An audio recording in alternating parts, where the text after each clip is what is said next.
Исәнмесез, эфирда яңалыклар чыгарылышы, студияда Лилия Гатина, алга таба койбір темалар турында кыскача. Тауыш берүүнүң соңгы күнү сойлау участоклары кичке 8-ге кадар эшли.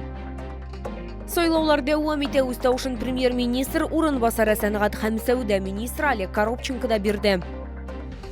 Алар Россия Федерациясы гражданнары булдылар, мәҗбүри күченүчеләр, шулай ук ил президентын сойлауда катнашалар.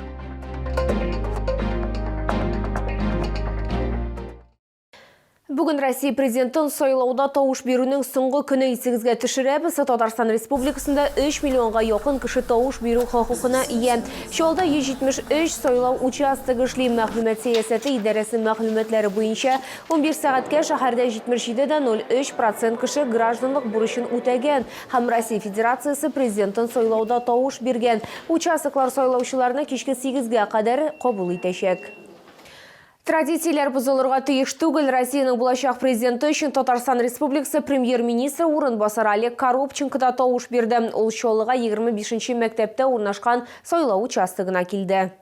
Олег Коробченко сойлауларга 30 елга якын йөри һәм һәр вакытта гаиләсе белән, тик быел ул хатыны белән генә килде, балалары Казанда калган. И сегодня день выборов. Мы делаем выбор тот, чтобы наши традиции наших предков, они всегда были жестко соблюдены, и никакой изменения в фундаменте не должны привести у нас в жизни.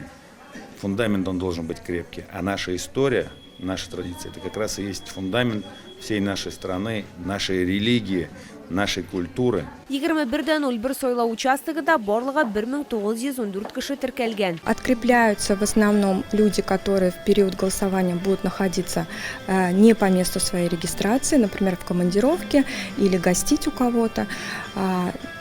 Вот члены нашей избирательной комиссии тоже открепились, потому что все эти 3 дня будут находиться на нашем участке, поэтому прикрепились они к нему, естественно, и голосование я в том числе прошла на своем же участке. Таких довольно-таки немало людей, порядка, наверное, 1%. Иде тавыш бирүгә килгәндә бүгенгә бу хокуктан сойлаучыларның 6% файдаланган. Лилия Гатина, Лейсан Габдрашитова, Артем Колесов, яңалыклар. Беренче тапкыр Россия Федерациясы президентын сойлауда катнашалар. Илнең яңа төбәкләрендә яшәүчеләрнең дә шундый хокукы бар. Чолда мәҗбүри күченүчеләр бар, алар турыда да онытмаганнар. Мәсәлән, алар яшәгән санаторийда һәр сойлаучы тавыш бирә алсын өчен күчмә участок комиссиясе эшли. Парга күпне кичерергә туры килә, алар туган шәһәрләреннән китә, алар дуслар дип санаган кешеләр дошман булып чыган, гашыйклар бер-берсен югалта. Ләкин Руслан үзенең сөйгәне Людмиланы таба. Хәзер алар Чоллыда яшиләр, туйда үткәргәннәр, ә хәзер алар ил өчен мөһим сияси вакыйгада катнашалар. Когда мы потеряли связь друг с другом, то я понял одно: когда мы найдем друг друга, то мы больше никогда расставаться не будем. Я приехал и сказал ей, что больше я тебя не отпущу никуда ни на 1 минуту. Свое слово я держу, и на выборе президента России мы также пришли вместе. К тому же это очень важное политическое событие в жизни нашей страны. Определение будущего, решение, куда двигаться дальше. И мы, как граждане Российской Федерации, со всей ответственностью относимся к данному событию, выборам президента России. Мы очень много пережили. Мы пережили страх во время обстрелов. Мы пережили голод и холод, когда жили в подвале. Об этом страшно даже вспоминать. Алар үзләре һәм ватандашлары Россиянең яңа төбәкләрендә яшәүчеләр өчен яхшырак тормыш телиләр. Алар шулай ук беренче тапкыр президент сойлауларында тавыш бирәләр, әмма югары соннар күрсәтәләр дип билгеләп үтә санаторий директоры. Хәзерге вакытта бирдә 84 мәҗбүри күченүче бар. Аларның 64-е тавыш бирү хокукына ия.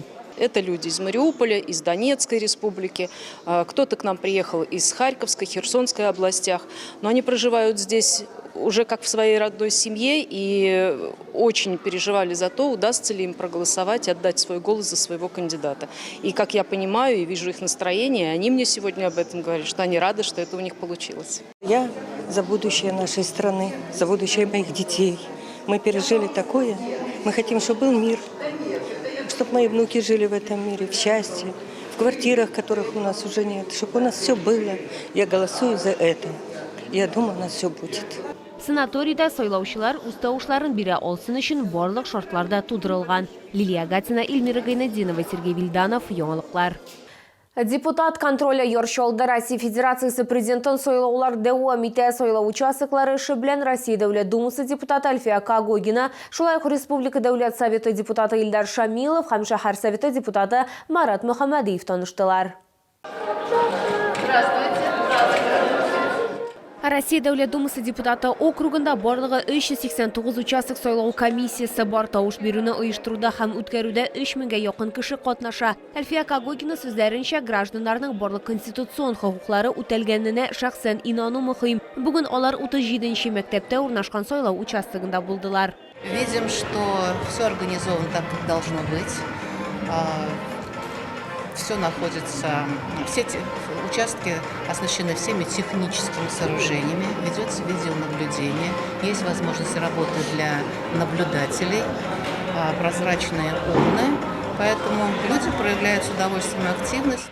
21-37 участогында тауыш беру процессы штат режимында уза, бернинди дә хокук бузулар турында мәгълүмат булмаган. Голосование сегодня идет очень активно. Мы вчера более 32% людей, граждан Автозаводского района, проголосовали. И мы видим сегодня с утра граждане идут активно голосовать. Киләсе нокта яңа мәктәп 16-нчы белем бирү үзәге булды. Люди приходят на избирательный участок с тем, что позитивное развитие нашей страны, нашей республики, нашего города продолжится. Поэтому вот все для этого организовано. Здесь очень много соципотечных домов, в которых проживают медицинские работники. И радует, что вот сегодня ощущается настроение праздника. Вот люди приходят с семьями, люди голосуют, в том числе наши коллеги, медицинские работники. Гомумән республика территориясында 65 территориаль һәм 2722 участок сойлау комиссиясы тауыш бирүне тәэмин итә. Шулай ук хастахана шифаханәләрендә, вокзал һәм аэропортта вакытлыча 45 сойлау участогы бар. Лилия Гатина, Руслан Бакиров, яңалыклар. Бу сезгә җиткерәсе соңгы мәгълүматыбыз иде. Мин Лилия Гатина, сезнең белән сау булашам, исән-имин булыгыз.